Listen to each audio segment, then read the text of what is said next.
unipolar world as opposed to a multipolar world. And in this unipolar world, because the US is perceived as so dominant,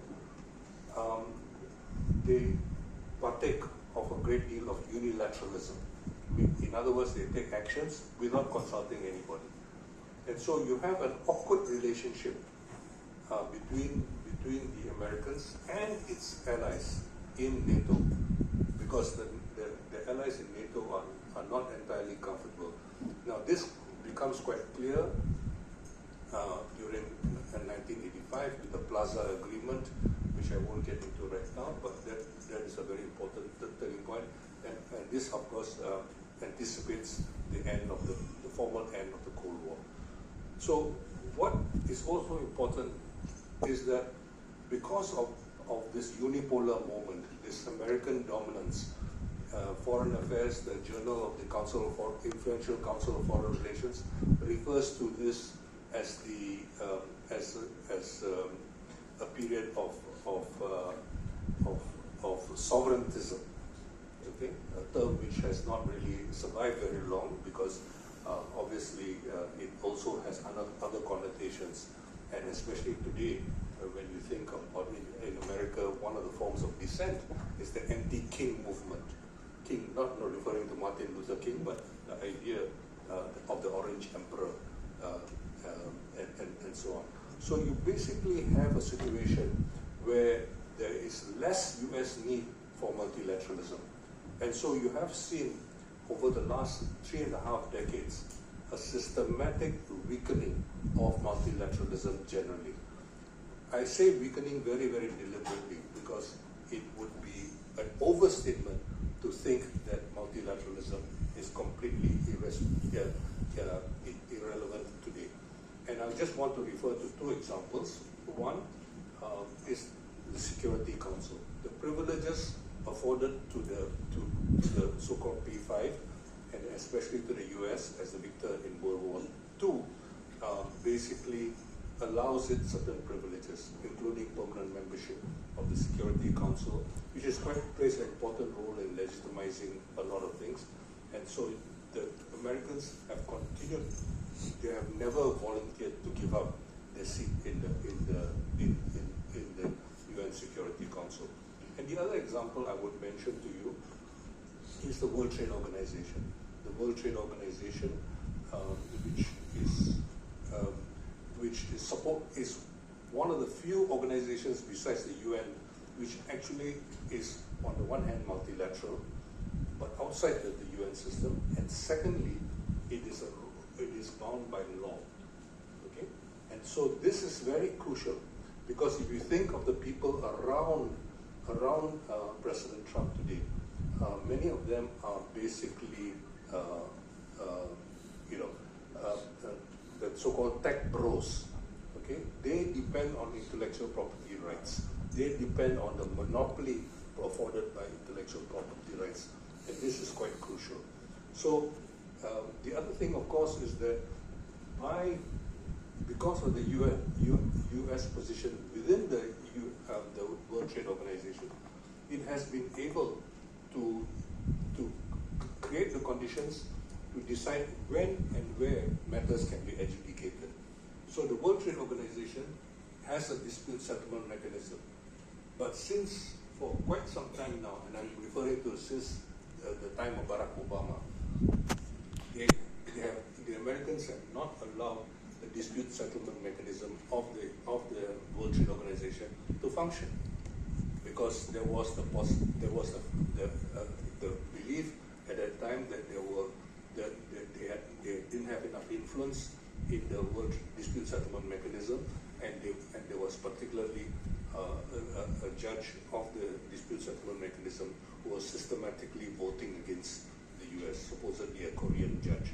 So this is quite important for us to recognize, and the active sabotage of dispute settlement.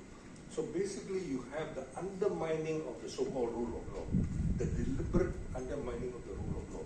So multilateralism, when convenient, but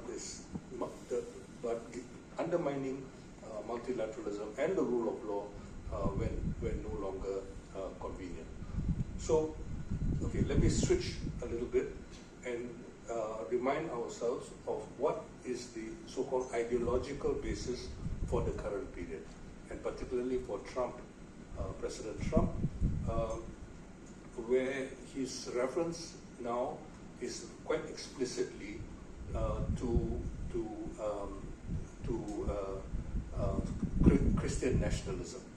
Okay, and even the support of Israel and the support for Zionism is not explicit, is folded within the sort of the discourse of Christian Zionism.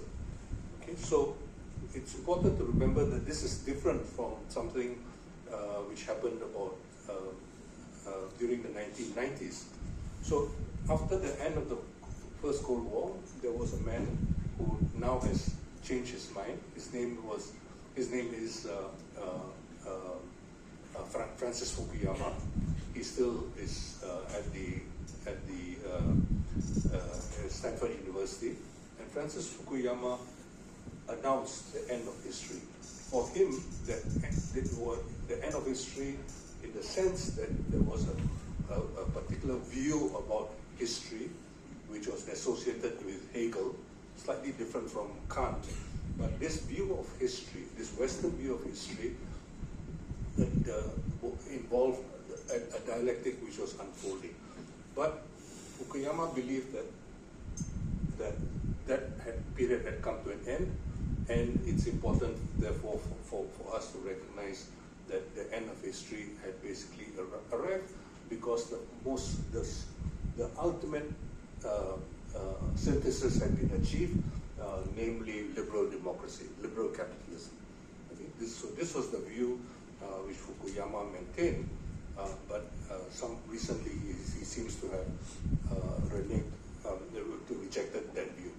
Now, if you look, then there was a counter view by his former professor, a man named Samuel Huntington.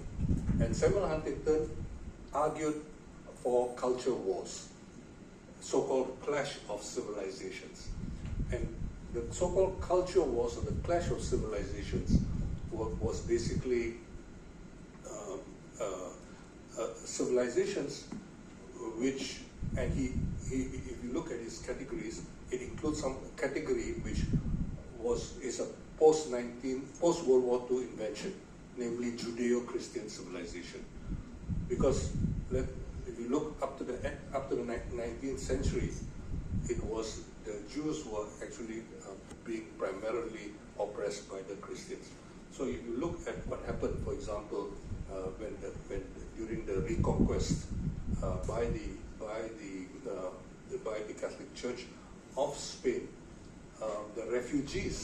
the first refugees were not Muslims; they were Jews, and they fled to. And it was the three sultans who gave protection to them were the sultans of Fez in what contemporary Morocco, the Sultan of Bosnia, of Sarajevo in Bosnia-Herzegovina, and the Sultan of Istanbul, okay, the Ottoman Sultan.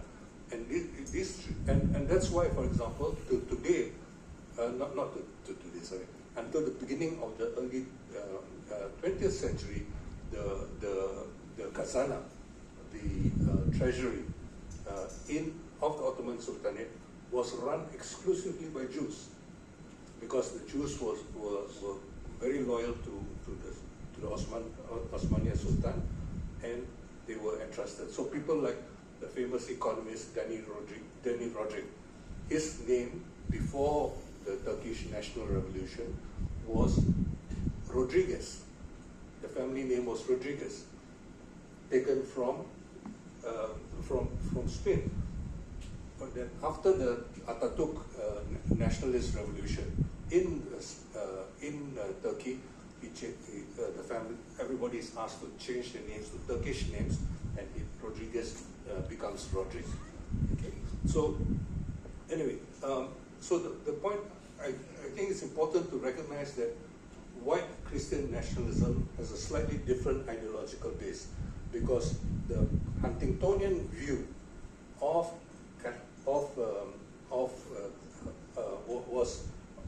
about a Judeo-Christian civilization which excluded, very important, which excluded Catholics.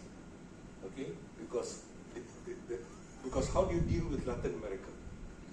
Okay? You have to explain away Latin America. So for Huntington, they were not part of Judeo-Christian civilization. Okay, so this is, and of course you have to explain what happened with the expulsion of Jews and Muslims from Spain. So let me quickly move on to remind ourselves that with all this, you have during this period, especially in the last half century or so, you have a steady strengthening of the Israeli lobby. And with the increase in the influence of the Israel lobby, particularly in the United States, and John Mearsheimer and Stephen Walt wrote a book on the Israel lobby more than 2 decades ago. So it's not something which is a recent discovery. But unfortunately, not many people paid attention to it. But this was happening. But what they don't talk about very much is that the nature of the Zionist lobby also changed. The original Zionist lobby was quite broad, yeah? But increasingly Likud particularly took over the Zionist lobby, and people like Netanyahu have been influential now for more than 3 decades. Okay, it's very, very rare that you have such a single dominant politician for such a long period of time. And so Netanyahu, of course, is quite important, but he has this ideology of Greater Israel, which is now endorsed by the American ambassador to Tel Aviv, and basically you have the endorsement of